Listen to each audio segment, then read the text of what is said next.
All right, well, welcome back. It's the weekend here and it's raining, but even though it's raining, it's still so awesome here. You know, the birds are out, the dogs are up there playing with Justine.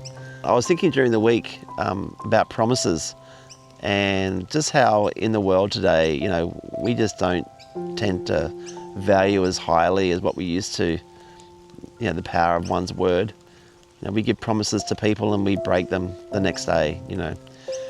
Promises these days need to be legal, they need to be signed, they've been taken over by bureaucracy, they've been taken over by the world really, and people just don't believe each other, they don't believe in the promises that we keep just with what comes out of our mouth, which is such a shame.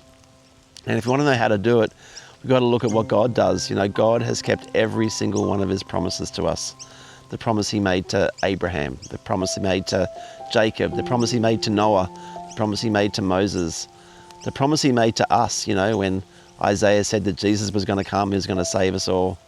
The promise Jesus made to us when he was here, that he'd send the Holy Spirit to all of us who believed in him and decided to follow him. And he's kept every single one of those promises.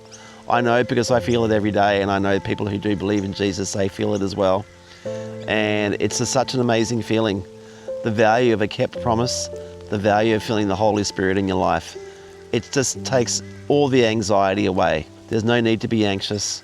And if any of you are feeling anxious right now, you got to look at just one thing, you know, and that is, well, what is it you promised yourself that you would do that maybe you haven't done?